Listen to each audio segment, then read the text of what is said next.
നമസ്കാരം. കൊട്ടാരക്കര മീഡിയയിലേക്ക് സ്വാഗതം. ഭാര്യയെ കാണാനില്ലെന്ന് പോലീസിൽ പരാതി നൽകി 2 മാസമായിട്ടും വിവരം കിട്ടാത്ത മനോവിഷമത്തിൽ ഭർത്താവ് ആത്മഹത്യ ചെയ്തു. കായംകുളം കണ്ണമ്പള്ളി ഭാഗം വിഷ്ണു ഭവനിൽ വിനോദാണ് വെള്ളിയാഴ്ച മരിച്ചത്. 3 ദിവസം കഴിഞ്ഞ് ഭാര്യയെ കണ്ടെത്തുകയും ചെയ്തു. കണ്ണൂരിൽ ഹോംനഴ്സായി ജോലി ചെയ്തിരുന്ന ഭാര്യ രഞ്ജിനിയെ ചൊവ്വാഴ്ചയാണ് കായംകുളം പോലീസ് കണ്ടെത്തിയത്. ജൂൺ 11 രാവിലെ 10:30 ബാങ്കിലേക്കെന്ന് പറഞ്ഞാണ് രഞ്ജിനി വീട്ടിൽ നിന്നും ഇറങ്ങിയത്.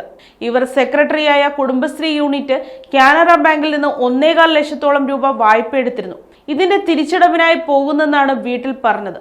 എന്നാൽ തിരിച്ചെത്താത്തതിനാൽ ഭർത്താവ് പോലീസിൽ പരാതി നൽകി. CCTV പരിശോധിച്ചപ്പോൾ ഇവർ ബാങ്കിൽ പോയിട്ടില്ലെന്ന് പോലീസിന് വ്യക്തമായി. ഓട്ടോറിക്ഷയിൽ കായംകുളത്ത് വന്ന ശേഷം റെയിൽവേ സ്റ്റേഷൻ ഭാഗത്തേക്ക് പോകുന്ന ദൃശ്യങ്ങൾ കിട്ടിയിരുന്നു.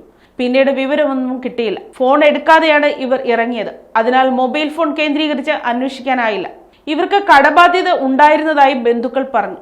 രഞ്ജിനിയെ കാണാതായതോടെ വിനോദ് വിഷമത്തിലായിരുന്നു. വേഗം തിരിച്ചു വരണമെന്നും ബാധ്യത തീർക്കണമെന്നും കരഞ്ഞു പറയുന്ന പോസ്റ്റ് ഭാര്യയുടെ ചിത്രം സഹിതം വിനോദ് സാമൂഹിക മാധ്യമങ്ങളിൽ ഇട്ടിരുന്നു. അത് കണ്ട് കണ്ണൂർ കതിരൂരിൽ രഞ്ജിനി ഹോംനഴ്സായി ജോലി ചെയ്യുന്ന വിവരം ആരോ തിങ്കളാഴ്ച അവിടുത്തെ ഓഫീസിൽ അറിയിച്ചു.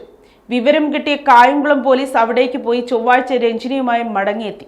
വിനോദ് ജീവനൊടുക്കിയ വിവരം പറഞ്ഞപ്പോഴാണ് രഞ്ജിനി അറിഞ്ഞത്. കടബാധ്യത തീർക്കാനാണ് ജോലിക്ക് പോയതെന്ന് ഇവർ പറഞ്ഞതായി പോലീസ് അറിയിച്ചു. ഇവർക്ക് 2 മക്കളുണ്ട്, വിഷ്ണുവും ദേവികയും. കോടതിയിൽ ഹാജരാക്കിയ രഞ്ജിനിയെ മക്കൾക്കൊപ്പം വിട്ടു.